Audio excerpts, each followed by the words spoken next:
నాయి బ్రాహ్మణ సంక్షేమానికి ఉపయోగపడే ఆదరణ 3 పథకాన్ని త్వరలోనే ముఖ్యమంత్రి చంద్రబాబు నాయుడు ప్రవేశపెట్టనున్నారని ఆంధ్రప్రదేశ్ నాయి బ్రాహ్మణ కార్పొరేషన్ చైర్మన్ రుద్రకోట సదాశివ అన్నారు.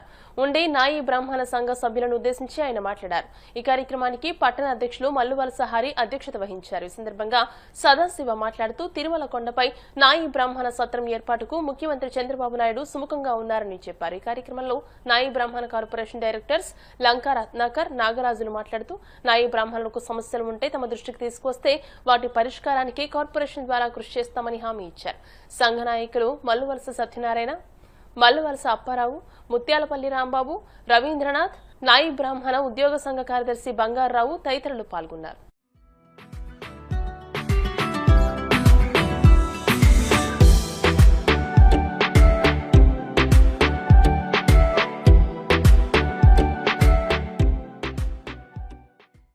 సెలూన్ షాపులు నడుపుతున్న నాయి బ్రాహ్మణుల సోదరులందరికీ కూడా 150 యూనిట్ల నుంచి 200 యూనిట్ల వరకు ఉచిత విద్యుత్తు ఇవ్వడం జరుగుతా ఉంది. దానికి జీవో నెంబర్ 69 ప్రభుత్వం వారు జారీ చేసినారు. ఈ సంవత్సరం 26-27 సంవత్సరానికి కూడా మొన్న బడ్జెట్ సమావేశంలో రాష్ట్ర వ్యాప్తంగా ఉచిత విద్యుత్ కోసం 50 కోట్ల రూపాయలు నిధులు కేటాయించడం జరిగింది. ప్రతి దేవాలయాల పాలక మండలిలో మన నాయి బ్రాహ్మణ సోదరుకు ఒకరికి పాలక మండలి సభ్యులుగా ఇవ్వడం ఇది ఒక చారిత్రాత్మకమైన నిర్ణయం. దీన్ని చాలా అభినందించాల్సిన నిర్ణయం కూడా.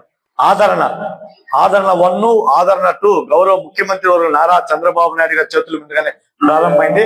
త్వరలో ఆదరణ 30 పథకం కూడా ఏవైతే చేతివృత్తులు, కులవృత్తులు మన నాయ బ్రాహ్మణ సోదరులు ఉన్నారో వాళ్ళందరూ కూడా ఆదరణ 3 ద్వారా బ్యాండ్ సెట్ కళాకారులకైతేమి, నాదస్వరం డోలు కళాకారులకైతే, సెలూన్ షాపులు నడుపుతున్న మన నాయ బ్రాహ్మణులకు కూడా ఆదరణ 3 ద్వారా అత్యాధునికమైన వస్తు సామాగ్రి ఇచ్చి మిమ్మల్ని ఆర్థికంగా పైకి తెచ్చేదానికి ఈ బడ్జెట్ లో కూడా సుమారు ఆదరణ పథకం కింద 1000 కోట్ల రూపాయలు రాష్ట్ర ప్రభుత్వం కేటాయించడం జరిగింది. 44 దేవాలయాల్లో ఈరోజు ఎండోమెంట్ దేవాలయాలు 6Aకి సంబంధించి 1 కోటి రూపాయల పైన ఆదాయం ఉన్న దేవాలయాల్లో 44 దేవాలయాల్లో మన నాయ బ్రాహ్మణ కేశఖండనశాల పనిచేస్తున్న సోదరులకు 20,000 ఉంటే 25,000 గౌరవ వేతనం విషయం 200 యూనిట్లు అనే విషయం ఉంది. అంటే ఇంతకుముందు 150 యూనిట్లు అమలు అవుతుందండి. మీకు 150 యూనిట్లు అమలు అవుతున్నప్పుడు ఆటోమేటిక్ గా అది రెన్యూల్ అయిపోయింది. మాకు ఇంతకుముందు 150 యూనిట్లు మా తాలూకా మొత్తం కూడా అమలు అవుతుంది. చాలా గమనించాను అయ్యా. గత ప్రభుత్వం గానీ ఇప్పుడు ప్రభుత్వం గానీ ముఖ్యమంత్రుల స్థాయిలో మన వాళ్ళంటే చాలా అభిమానం చూపారు. అన్ని దేవాలయాల్లో మన నాయి బ్రాహ్మణుల్ని డైరెక్టర్లుగా వేశారు. కానీ దిగువ స్థాయికి వచ్చేసరికి మన నాయి బ్రాహ్మణులకి తీరని అన్యాయం జరుగుతుంది. నాయి బ్రాహ్మణులకు బదులు వాళ్ళ భార్యలను వేస్తున్నారు. స్వామివారికి తెల్లవారుజామున సేవలు అందించేది ఎవరు? మంగళ ధ్వనితో స్వామివారిని నిద్ర లేపేది ఎవరు? నాయి బ్రాహ్మణులు. అటువంటి నాయి బ్రాహ్మణులకి స్థానికంగా అన్యాయం జరుగుతుంది. మీరు ముఖ్యమంత్రి గారిని కలిసినప్పుడు ఇవాళ మీరు ఇక్కడి నుంచి వెళ్తున్నారు భీమవరం మావులమ్మ దేవస్థానం. మంచి యువకుడు, అతను పుట్టినప్పటి నుంచి తెలుగుదేశం పార్టీ అయినా అతనికి మానేసి అతని భార్యకి ఇచ్చారు. ఏమిటి దారుణం? పార్టీలో కష్టపడి పనిచేసినా కూడా అన్యాయం చేయటమేనా? దయచేసి మన చైర్మన్ గారి దృష్టికి తీసుకెళ్తున్నాను. మీరు తరచు సీఎం గారితో మాట్లాడుతుంటారు కాబట్టి ఇప్పుడైనా ఇలా ఫీల్ అవుతున్నారు సార్, మాది మిగతా వాళ్ళకైనా ఇవ్వండి, మహిళా రిజర్వేషన్ అన్నప్పుడు నాయి బ్రాహ్మణులనే ఈ విధంగా చేయటం సరికాదని చెప్పాల్సిందిగా వారిని కోరుతున్నాను.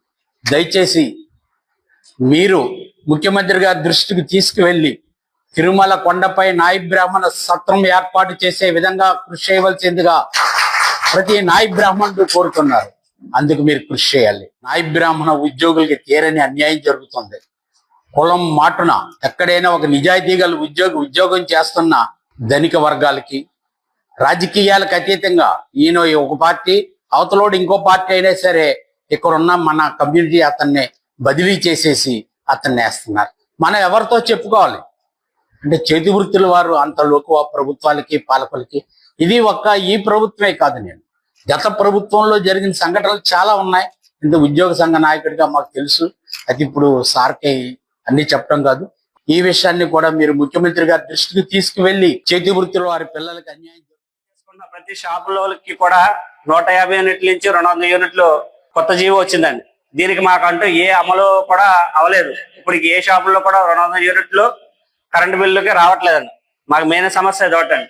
మాది పల్లెటూరు, కొంచెం మేజర్ పంచాయతీగా ఉండడం వల్ల న్యాయబ్రాహ్మణ కులవృత్తి చేసుకున్న వాళ్ళకి షాపులు ఇవ్వక చాలా ఇబ్బంది పడుతున్నాం. అంటే షాపులు చేసుకోవడానికి అద్దెలకు ఇవ్వడానికి చాలా ఇబ్బంది పడుతున్నారు. గవర్నమెంట్ సైట్ లో గవర్నమెంట్ సత్రాల్లో కూడా మాకు షాపులు వచ్చేటట్టు కొంచెం గవర్నమెంట్ తో మాట్లాడితే మేము దానివల్ల లబ్ధి పొందుతామని మేము కోరుకుంటున్నామండి. కళాకారులు పింఛన్లు అయితే న్యాయబ్రాహ్మణ వ్యవస్థ నుంచి కాపాడడానికి ఇంకో మేజర్ సమస్య ఏంటంటే కార్పొరేషన్ సెలవులు అండి. మనలో నైపుణ్యత ఉంచుకొని కూడా కార్పొరేట్ సెలవుల వైపు జనం మొగ్గు చూపెళ్తున్నారు. దాన్ని మనం ఎలా అభివృద్ధి చేసుకోవాలి, ఎలా ఉండాలి అనేది మనం ఒక ఆలోచన చేసుకొని మన న్యాయబ్రాహ్మణ వ్యవస్థని మనం కాపాడవలసిందిగా కోరుకుంటున్నాం.